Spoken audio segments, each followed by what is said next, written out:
Hi, good afternoon, everyone. Firstly, thank you, CBA, for having me back again at Wired for Wonder. It's an absolute pleasure and honor to be here, and thank you, Sarah, and her amazing team for putting this 2 wonderful days together. My talk today is on energy and how to manage it, direct it, and invest it into the things that matter most in our life.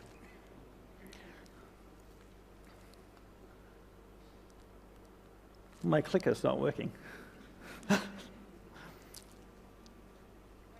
Okay, there we go. So life is a manifestation of where you direct your energy. It truly is.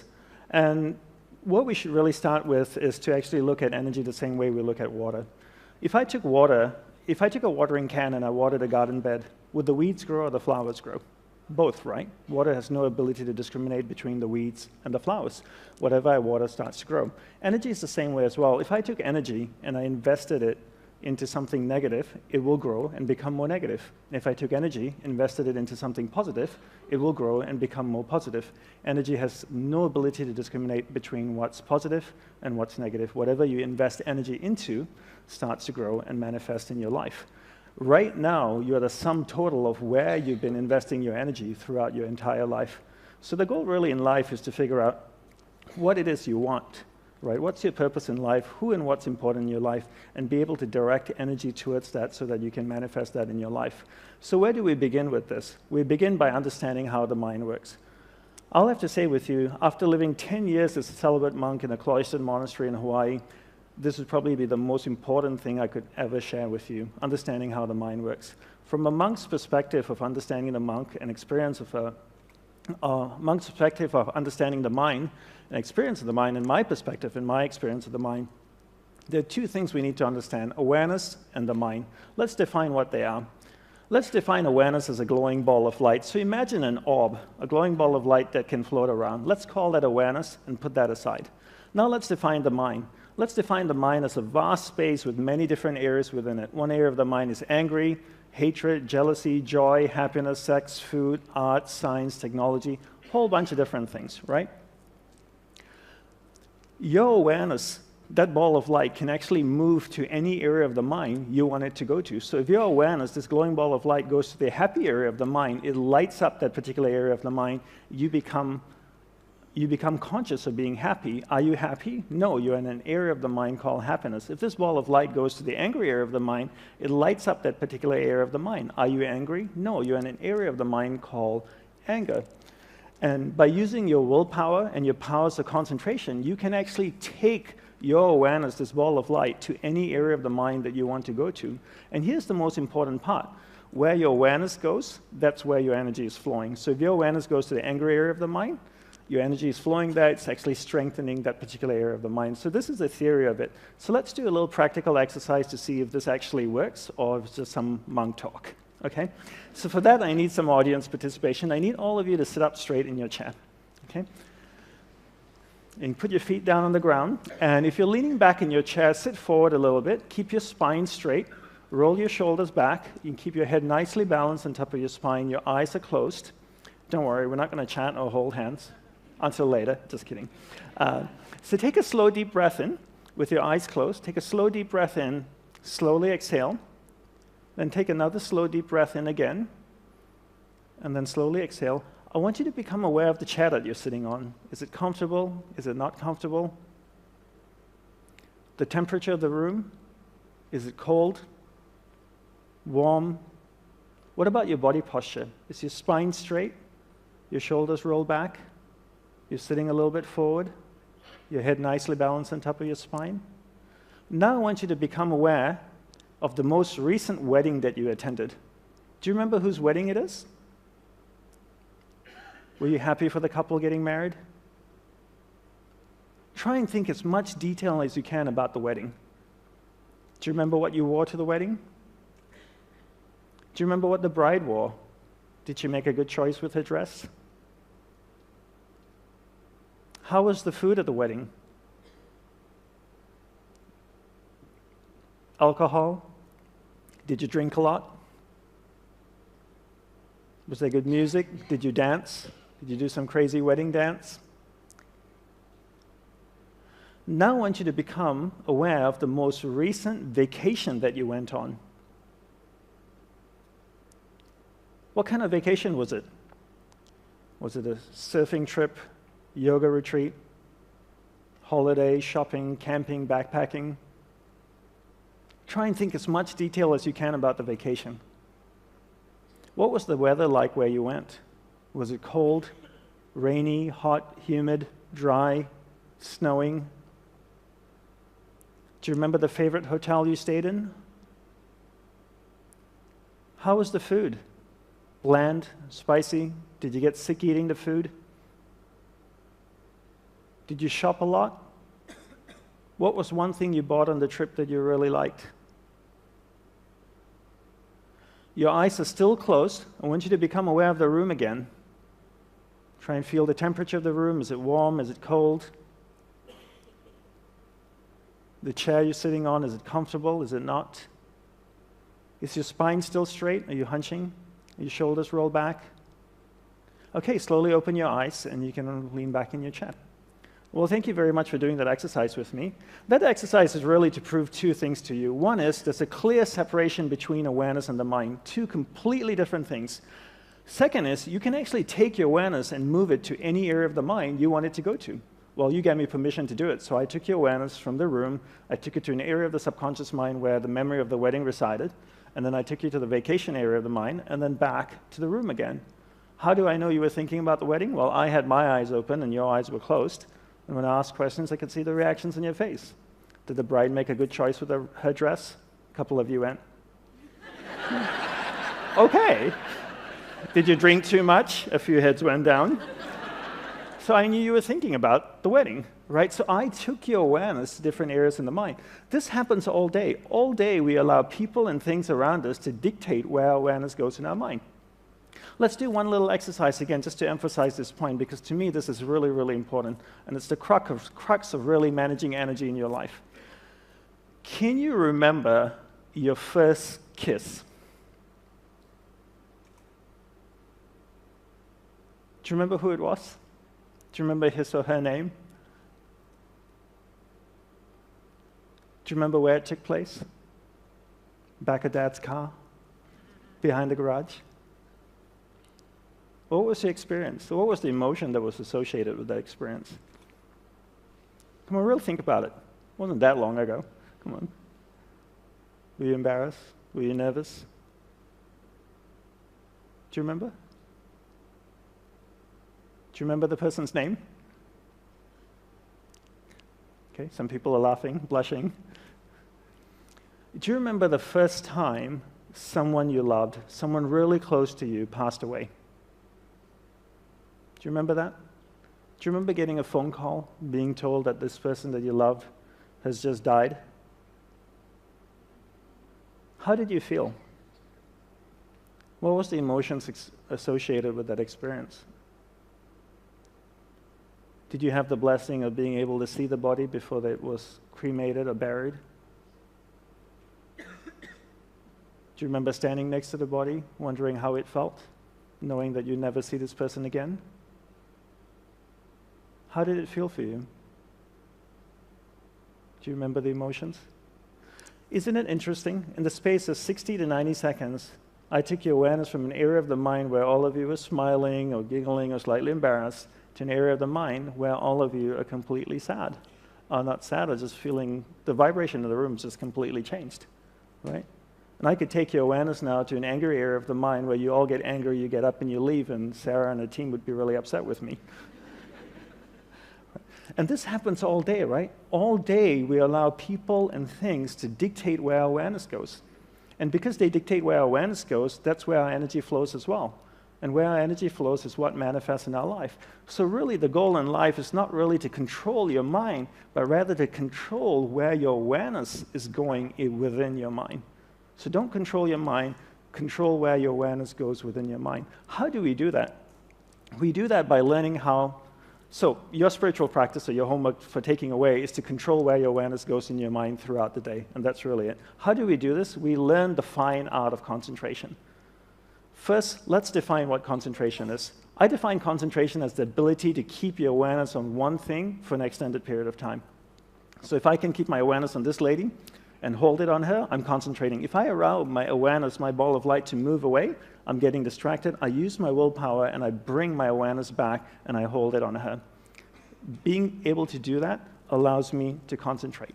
Most people can't concentrate for two reasons, right? One is they've never been taught how to concentrate. Second is they never practice concentration. How many of you, growing up here in school, had classes on concentration every single day, the same way you had classes on geography, on math, and science? Anybody? I travel all around the world, and I ask this question, and nobody puts their hand up. How many of you, when you were growing up in school, were told to concentrate? Isn't that amazing? You get told to concentrate, but you never get taught how to do it, right? When I was growing up, I got told to concentrate all the time. Dandapani, concentrate on doing your homework. Dandapani, concentrate on eating your food. Anybody want to show me how to do it? No. How many of you have kids? How many of you tell your kids to concentrate? Have you ever showed them how to? No, right? And then if you don't show them how to concentrate, how would they know how to do it? And then if you want to be good at something, you have to practice it. If you want to be really good at concentration, you need to practice it all day. People are good at distraction because that's what they practice all day long. It's not that they don't have the ability to concentrate. They've just practiced distraction and become really, really good at it. So how do we concentrate? We concentrate by practicing doing one thing at a time and integrating this practice into our everyday life. So for me, I look at my average day and I ask myself, what's a reoccurring event in my life? Every day I speak with my spouse. Every time I speak with my spouse, I give her my undivided attention. I keep my awareness on her. It drifts away, I bring it back. It drifts away, I bring it back. I keep my awareness on her. I give her my undivided attention. Now, every day I also speak to my clients. I speak with my clients. I speak with my friends, family. Every time I speak with somebody, I give them my undivided attention. If I'm on the phone, I give the person on the phone my undivided attention. I practice doing one thing at a time. By the end of the day, I've clocked about maybe 6 to 8 hours of practicing concentration. 6 months later, I become really good at concentration. 12 months later, I become really good at concentration. The best way to become good at something is to take a tool and insert it into a reoccurring event in your life. And this is the best way to become good at something rather than to create another practice in your life. Just take a tool and insert it into the practice, into a reoccurring event in your life. So your homework is to give someone, or whatever you're doing, your undivided attention. Pick one person in your life for the next 1 month that you will give your undivided attention to. Every time you speak with that person, stay completely focused on them, keep your awareness on them. The rest of the day, you can go ahead and be a squirrel. But just whenever you're speaking with that person, give that person your undivided attention. And you need to practice and build in incremental steps. The other thing we need to learn to develop is our willpower, right? Everybody is born with various levels of willpower. But one thing we never get taught to do is to actually develop willpower. And willpower is like a muscle. I call it a mental biceps. If I could draw biceps around my mind, that would be my willpower. There are 3 ways to develop willpower. 1, finish what you begin. 2, finish it well beyond your expectations. 3, do a little bit more than you think you're able to do. All of these 3 ways require effort, and that effort is willpower, right? So how do I develop willpower? I take these 3 methods, and I apply it to things that reoccur in my life. What's something that reoccurs in my life every day? Every day I sleep. What a great opportunity to develop willpower. Before I go to sleep, I floss, I brush my teeth, put on my pajamas, I go to sleep. When I wake up in the morning, I finish the process of sleep. How do I finish the process of sleep? I make the bed every day. So every day I wake up in the morning, I make the bed. What's something else that I do every day? Every day I have breakfast. If I have time to make breakfast, I have time to eat breakfast, then I have time to do the breakfast dish and put it away, right? So I finish the process that I begin. And I bring this into everything that I do. Then throughout the day, I develop willpower. The more I practice this, the better I get. Now I have tremendous amount of willpower. After 6 months, I've developed a lot of willpower. Every time my awareness drifts away, I use that mental muscle, that willpower, to bring my awareness back. Then I use the powers of concentration that I've developed to hold my awareness on what I'm focused on. And because I'm focusing on that, where my awareness goes, energy flows, and now my energy is flowing towards what I want.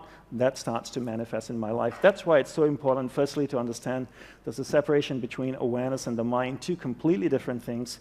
You control where your awareness goes, you control where your energy is flowing, and you control what's manifesting in your life. And you use your powers of concentration and your willpower to hold your awareness on the priorities in your life. The next thing we want to do is to learn to manage energy in our life, right? This is based on the premise that we only have so much energy each day. We have a finite amount of energy each day. Each day we have this much energy. We take our energy and we invest it into people and things around us. We keep investing, investing, investing until we have no more energy left. We get exhausted. That's usually around 11 or 11:30 or midnight. We go to sleep. Our energy builds up again. We go out the next day and we invest our energy into people and things till we have no more energy. But the one thing most people don't do is we never evaluate who and what we're investing our energy in. So I always tell people to treat energy the same way you treat money. It's a finite resource that needs to be wisely managed, wisely reallocated, and wisely invested. No matter how rich you are, you only have so much money, right? And before you spend money, most of us think and evaluate what we're investing our money in. If somebody asks us for $5,000 or $30,000 to invest into a startup or a company, we would ask questions. We just wouldn't hand them $30,000. We would ask, what's your plan with it? What are you going to do with this money? What's my return on my investment? Because it's a finite resource. So why don't we do the same thing with energy? Before we invest energy into someone or something, why don't we evaluate if that person or that thing is deserving of our energy? Because if you only have this much energy, and if I took 10% of my energy and I gave it to John, that's 10% I could have given to my spouse, my business, the things and people that I love. Remember the law of thermodynamics. Energy cannot be created or destroyed, but it can be transferred or transformed from one thing to another, right? So I can't create energy. If I give 10% to John, I want to know he's going to do something good with it. Because if he's just going to squander it, I'd rather take it and give it to the people and things that I love. So why is it important to manage energy? For me, the greatest impetus for managing energy is death. Death is the greatest impetus for me to manage energy. I realize that life is finite, that I only have one life as me. And regardless of my beliefs, I know I have one existence and as Dandapani. And what happens after death, I'm not quite sure. We all have different upbringings, different religious beliefs. Some people say when you die, you go to heaven or hell. Some people say when you die, it's game over, that's it, nothing happens afterwards. Some people say when you die, you get reincarnated as a man or woman. And others say you get reincarnated as a man, woman, maybe an insect or an animal. But no one really knows. We have our beliefs and we hold strongly to them. But no one's ever died, gone to heaven, taken a selfie, come back, posted it on Instagram and said, look at me here in heaven, #PearlyGates, right? So we don't quite know, but the one definitive thing is that we know we're going to die. And I know I have a finite amount of life. I don't believe life is short, but I do believe it's finite. And because my life is finite, I want to be extremely clear where to focus my energy. There's no point learning to concentrate if you don't know what to concentrate on. So along with learning concentration, it's really important to also learn what to focus on. So what I would recommend as a homework is to be clear what your purpose in life is. One way to do this is to spend 5 minutes each morning reflecting on what your purpose of life is. Get to know yourself. Most people are happy to spend time with other people and things, but very few people actually make time to spend time with themselves. So when you wake up in the morning, take a shower, go to a quiet place in your house, sit down, and ask yourself questions about you. What do you want in life? What's my purpose in life? Why am I here? What do I love? What am I passionate about? How many people can genuinely answer, this is my purpose in life? Very, very few people. Once you're clear with your purpose, you know what to concentrate on, and you know what to direct your finite amount of energy towards, right? So the next thing we want to look at is energy consumers, right? People and things are two of the biggest consumers of energy. And people and things also give you a lot of energy. Since the subject is vast and time is short, let's focus on the people that consume energy and how we can deal with them. I call these people energy vampires. All right? That's what a vampire does, right? Bites you in the neck and sucks the life out of you. And some people consume tremendous amount of energy. Essentially speaking, there are 3 types of people. And let's keep this simple, monk simple. They are uplifting people, they are neutral people, and they are not uplifting people. Okay? Let's define what this is, okay? What they are. An uplifting person, I spend 5 minutes with an uplifting person, I walk away, I feel great, and go like, wow, that was an amazing conversation. A neutral person, I spend 5 minutes with them, I walk away, I'm still the same. A not uplifting person, I spend 5 minutes with them, I walk away, and I go like, oh my God, that was exhausting. right? And you've probably experienced that in your life. So then the next question to ask is, are they an energy vampire? There are two ways to figure this out. One is I can judge or I can evaluate, right? What's judging and evaluating? Judging is this. I'm at a party in New York City in a penthouse. There are 200 people in the room. The door opens. This guy walks in. He's got white shoes, a purple suit. He's got a cane and a top hat. He's wearing a chain with a big clock hanging off his chest. I look across the room and I go, he must be a pimp or a drug dealer. That's judging, right? I didn't get to know him. I just judged he was a pimp or a drug dealer. Evaluation is this. I spent 50 occasions with John over a period of 2 years. 49 of those I walk away from and I go like, oh my God, that was exhausting. It's safe for me to evaluate that John is an energy vampire. Okay? Then there are two types of energy vampire. The next question is, are they a transient energy vampire or inherently an energy vampire? Right? What's a transient energy vampire? Just say John is going through a hard time in life because his dad is dying of cancer, for example. And for 3 years, he consumes a lot of energy. You know, he's always down. You need to uplift him. He's feeling very sad. It's okay. You give him that energy because he's your friend, and that's what we do. We express compassion, empathy, and love, and we support our friends during difficult times.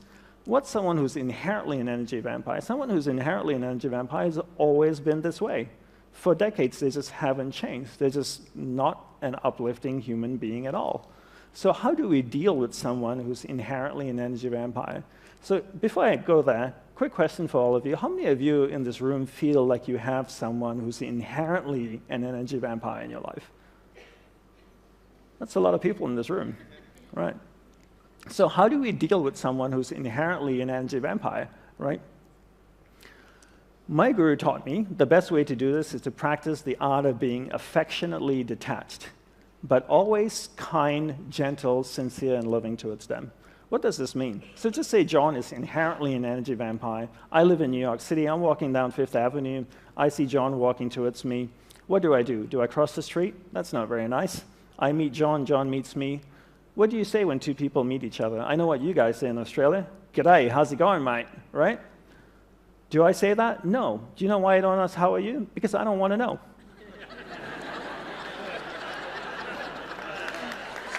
It's true. You have to understand, I'm in the monk business. When I ask somebody, how are you, they tell me their entire life story. It's a confession time, so I don't even ask, how are you? John asks me, how are you? I say, I'm doing very well, thank you very much. And then I reply, what a beautiful day in Sydney, right? It's true, I'm being sincere, I'm being kind. And then I say to him, please excuse me, I have something really important to do. It's true, my life is finite, and I'm very clear what my purpose is, right? I'm not lying. And then what do people say at the end of a conversation? It was a pleasure meeting you. Actually, it wasn't. Let's do lunch. Why? See you later. Not really, don't want to. Why do we say the things we don't mean and ask the questions we don't want answers to? So at the end of a conversation, I say, have a wonderful day, which is true. I know he's inherently an energy vampire, but I do wish he has a wonderful day. So the concept of being affectionately detached is to not engage with someone, right? Just to be kind, to be gentle, to be sincere and loving towards them, but not engaging with them. What's another way to protect yourself from an energy vampire? Is to place the burden of responsibility on them. What does that mean? I'll give you an example. I have a client of mine who's an expert in social media. Right? So a lot of people want to get together with him, have a cup of coffee, a glass of wine. Let's catch up for lunch. Let's do dinner. Why? Because they want to pick his brain, right? And get information from him. And he can't sustain this because everybody wants a little bit of his time and just can't live this way. So I told him, this is what you need to do. You need to tell this person who wants to meet with you to read your favorite marketing book. Read your favorite marketing book, write down 7 key points and email it to you. Once you receive the 7 key points from the book, tell them that you want to see what stands out to them in the book. Once you receive these 7 key points, you email them and say, let's meet up on this day for a couple hours and we can discuss a marketing strategy for you. You know how many people actually read the book and email him the 7 key points? Nobody. As soon as you place the burden of responsibility on someone, they don't do it. I travel all around the world. I speak, people come up to me and they want to ask questions. I always give them my personal email address. I tell them, please don't share it with anybody. Can you put your question down on this email and send it to me? One, it'll give me time to reflect on it, and I can give you a proper response. And they always say, for sure, I'll put it all down in email and I'll send it to you. You know how many people email me? Nobody emails me. Simple little task, right? I'm not asking them to do yoga, to meditate, to breathe out of one nostril. You just send me an email with your problems, and they don't do it. So place the burden of responsibility on someone. If you're somebody who's developed a particular skill, you're an expert in a particular niche, in a particular area, and you find that people want your time, they want your energy, the one simple way to protect yourself is to place the burden of responsibility on them. Give them a simple task to do and see if they do it. And if they fulfill that task and come back to you, then go out of your way to help them, okay? Another thing I want to talk about, so your spiritual practice is to every year evaluate the people in your life. Right? So go through a process of evaluation and reallocate your energy between people who uplift you and people that don't uplift you. And this is something that I do all the time. Right? Another thing I want to talk about and wrap up with is mental energy vampires. What's a mental energy vampire? Mental energy vampire is unresolved emotional experiences that are sitting in our subconscious, right?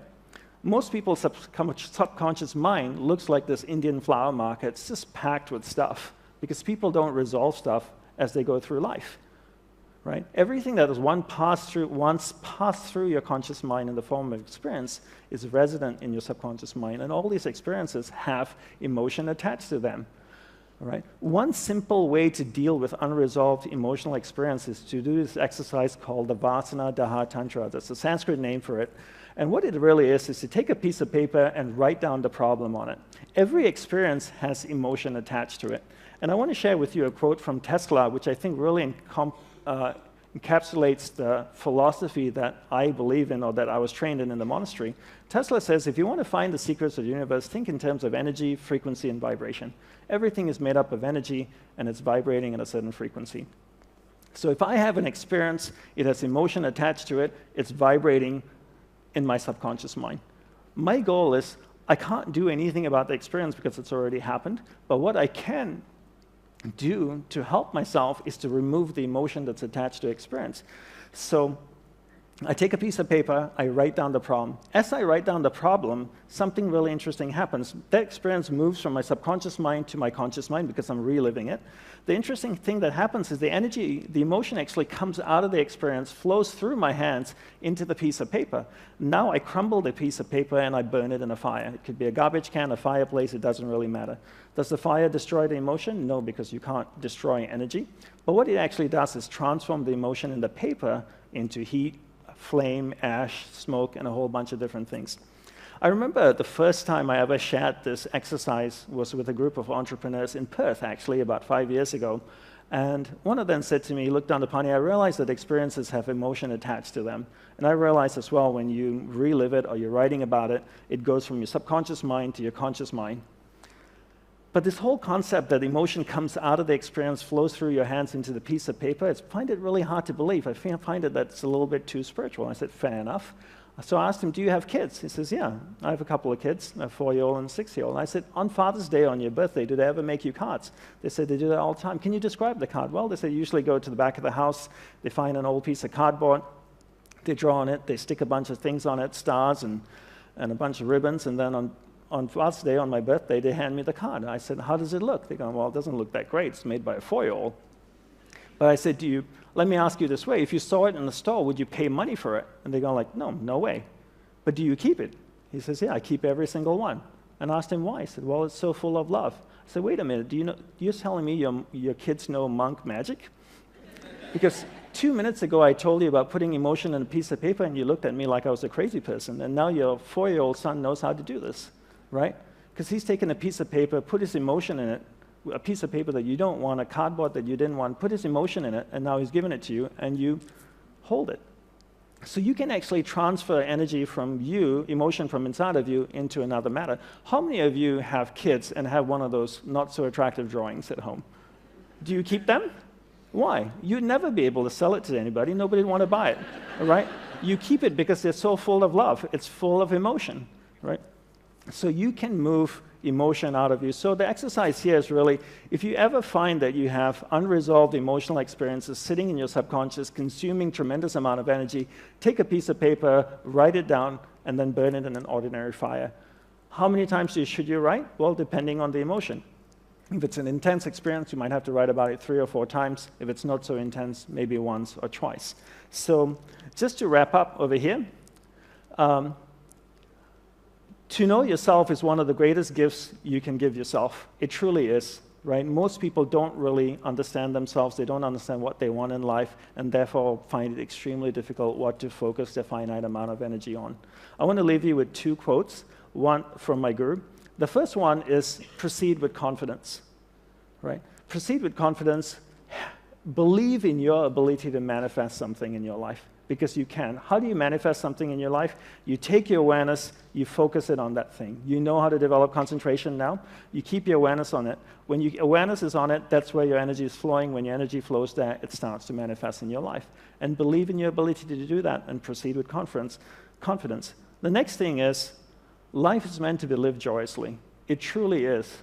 And if you're not happy with life, then something needs to be changed. If you ask most people what do they want in life, they'll always say, most people often answer, I want to be happy. Happiness should never be pursued. Don't pursue happiness. Pursue a lifestyle that results in happiness.